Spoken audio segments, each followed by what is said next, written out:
Einstein. Most of us think of him as a great scientist.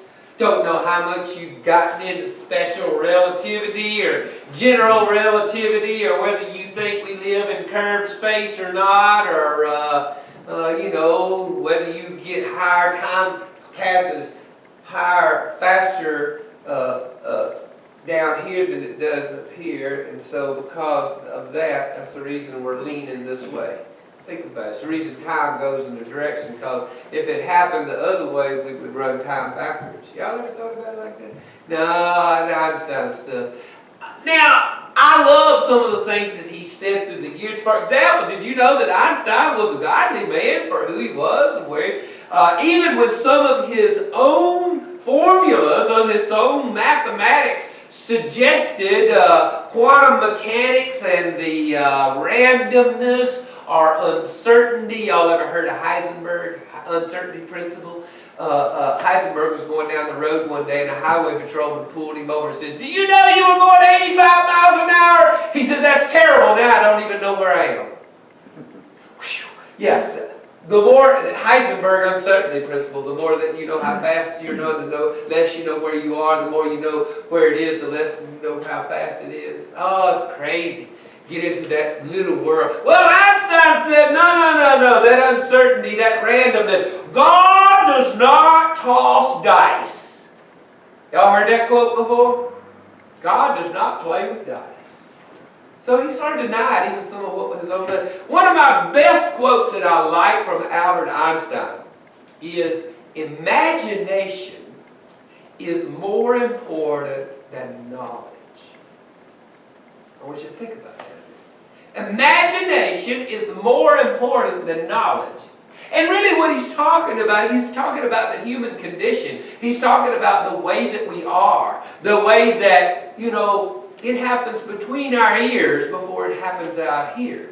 I got another favorite author. He sort of put it in a more concrete way of thinking about it, even though it's very poetic. His way of expressing the same thought, he says, "If you cannot imagine Apollo driving a fiery chariot across the sky, neither can you imagine Apollo flying to the moon." Imagination. Imagination. And y'all, Christmas, the Advent Christmas season is loaded with it. I mean, just think about everything that you have already imagined. I don't think that you could. If I said, "All right, ready, set, go, let's do Christmas," what would you start writing down? What could you imagine? Stuff that happened before you, stuff that was created before you got here. Just imagine, for example, a penny-pitching, nasty old coot named Ebenezer Scrooge. I know none of you have never known anybody like him. "Oh, not Christmas, nothing about it, just a bunch of waste of time." By the way, Scrooge was created by Dickens in 1843. I think that predates all us, right? Any of y'all might be. Imagine this old crazy coot, Scrooge, being transformed into a laughing, generous, gift-giving uncle. Right? Or, I don't know, somehow this fella always crawls into my Christmas. Imagine the Grinch. Y'all ever notice I mention him almost every Christmas? Imagine a Grinch trying with all of his might to steal Christmas. By the way, y'all know when the Grinch was created? 1955. That was before a few of us, right? Only to discover that Christmas comes anyway. He couldn't stop it if he tried. Or another one that I usually mention, imagine Charlie Brown and his little sprig of a Christmas tree. I cut Beverly one down the other day. We called it the Charlie Brown tree because, it was so beautiful. I asked him to take it outside. Yeah. Imagine Charlie Brown and his little sprig of a Christmas tree And how every year, with a little love, little care, it is transformed before our very eyes. While they're singing Hark the Herald Angels.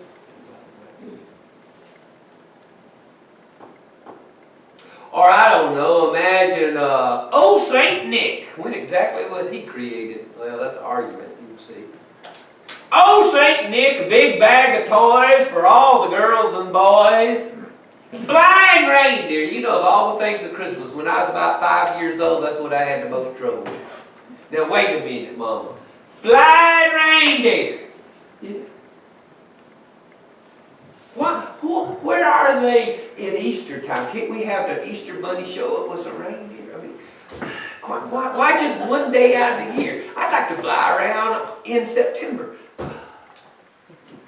Think about everything you imagine. Flying reindeer. Elves, they got pointed ears, right? And it all comes from a big toy factory, strategically located where?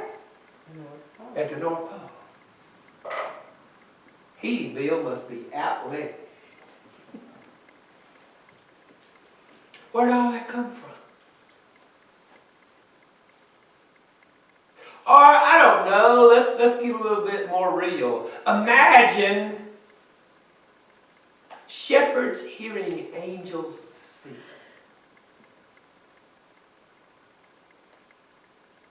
Imagine wise men following a star. What is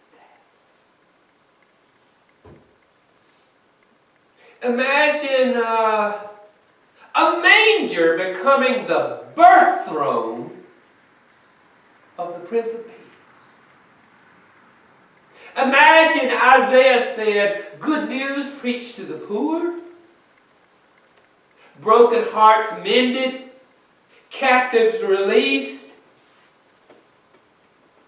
the year of the favor of the Lord fulfilled. Imagine, you've heard all this before. This is not something you haven't already imagined.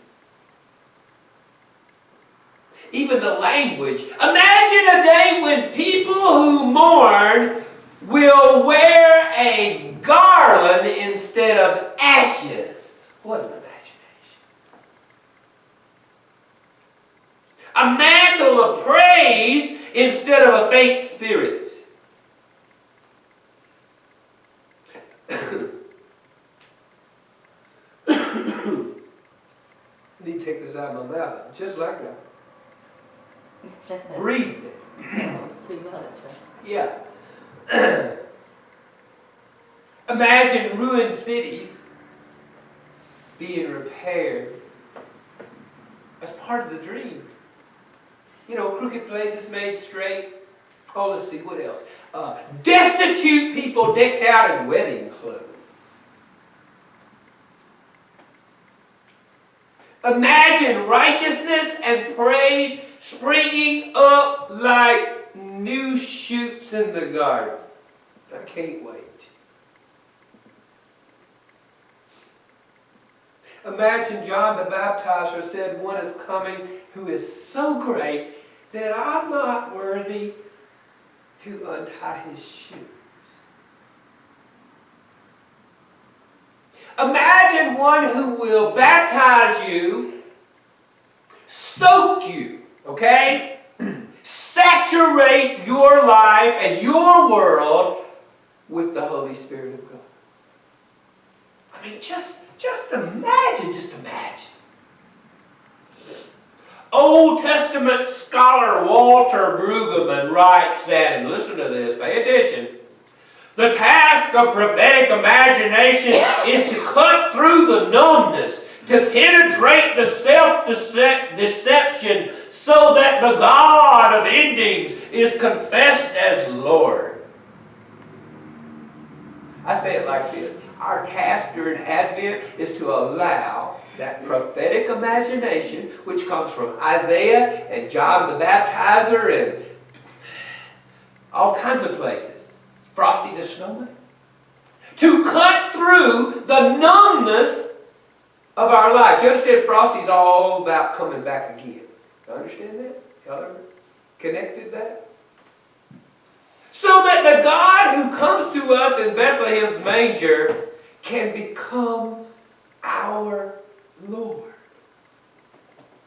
I mean, come on, let's face it. We know the experience of spiritual numbness, right? I mean, almost to a sense, it's just overkill, over sensual stuff. I mean, you know, too much. Too much. We know the experience of spiritual numbness. Now, for those of you of my generation and beyond, just imagine Pink Floyd playing in the background. Because of the wear and tear of the world in which we live, because of the pressure and tension we experience, because of the pain and the disappointment we suffer, our souls can become insensitive and unfeeling. We can become convinced that there are no new possibilities for us, for our world. And all too easily, we become uncaring, anesthetized by the incessant chatter of the world. I mean, just turn on the news, right? Unresponsive to the Spirit of God, unfeeling toward those who are even closest to us. Yeah, we can become comfortably numb. What a concept. But you know, one day when we least expect it, we run into somebody like John the Baptizer. Someone who by their words and their life bears unmistakable witness to the possibility of a new light shining in the darkness. I don't know, it's imagination. It's part of who you are. It's part of where you live. So, how about this way? Somewhere along the road toward Bethlehem, we hear a baby cry.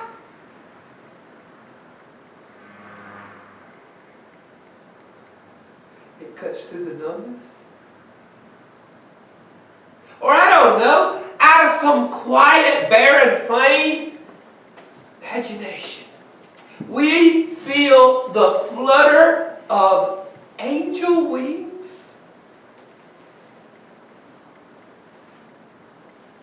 Or we catch a glimpse of an eastern star. What is it? Some gift of imagination cuts through the numbness of our souls. And suddenly we can envision new possibilities for our lives, for our world. I don't know, the Bible helps us imagine some of those possibilities. Broken-hearted people can be healed. Imprisoned folk can be set free. Selfish people can become generous. Scrooge. Takers can be transformed into givers or doers. The sorrowing can find joy. Joy. Got the joy.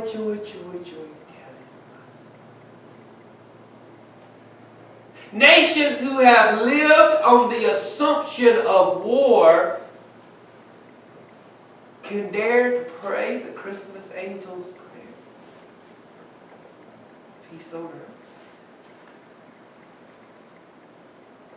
I don't know, maybe this is too old of an illustration, but I still like it. Have any of you ever held a chunk of the Berlin Wall? Or maybe just seen it or something like that? I don't know. For all of us who grew up in that era, and some of you before the generation, I mean, who would have imagined it? For those of you who grew up in elementary school and junior high school, getting up under your desk, getting ready for the next nuclear attack. Y'all remember those days? Like it was really going to do you some good to get up under that desk. But y'all remember doing it, right? That was the imagination you grew up with.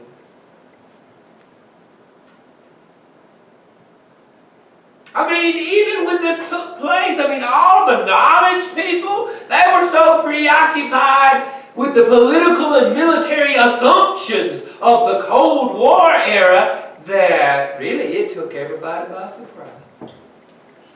Y'all remember that?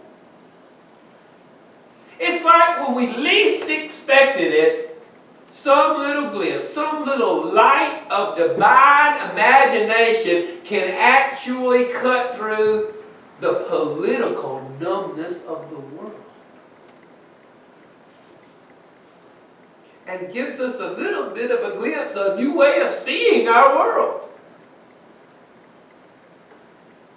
Responding. Well, on a more personal level, I've told this story before. I'm sure that you have heard them all of your lives. I'm sure you've heard them this season. It's those crazy Salvation Army folks who stand out there going, ding, ding, ding, ding, ding, ding, ding, ding, ding, ding, ding, ding, ding. If y'all need anything about it, it drives me nuts. Ding, ding, ding, ding, ding, ding, ding, ding.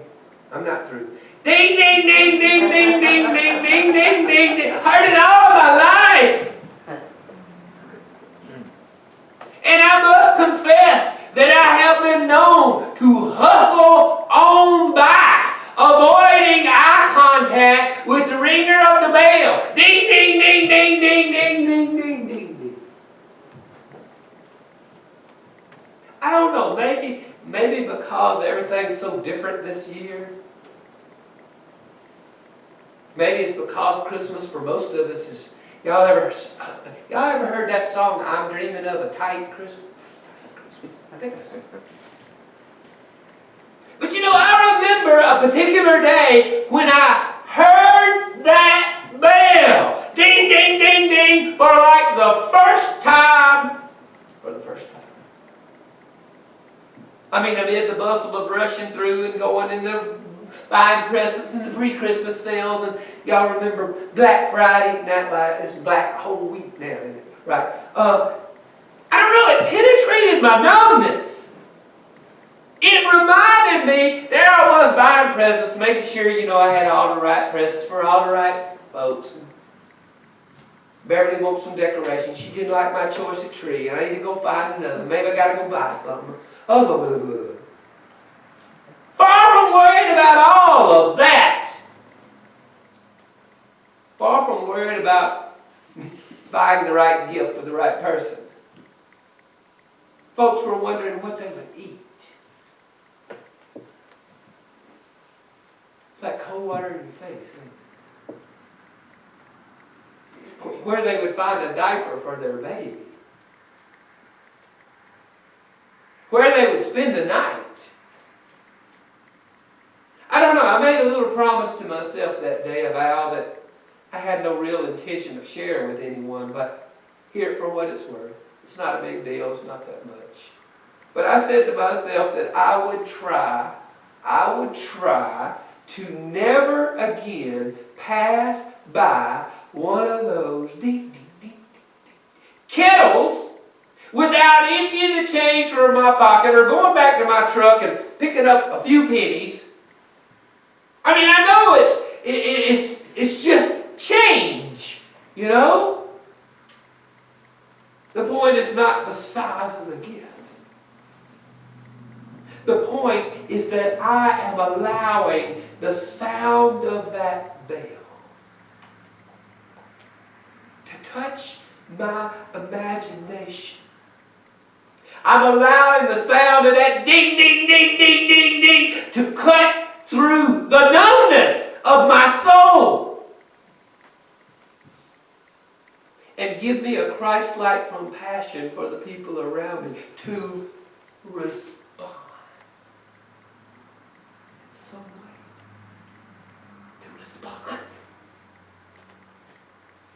See, our Advent task is to allow the prophetic imagination is to allow the Christmas imagination to cut through the numbness. You've been given a great gift. You get to do this one more time. Next year won't be promised. You get to walk this way one more time. Allow the prophetic imagination to cut through your numbness, to penetrate our self-deception. Wait for it. Wait for it. So that the God who is revealed in Jesus of Bethlehem becomes Lord in our lives and in our world. That kind of imagination for us as Christian people is more important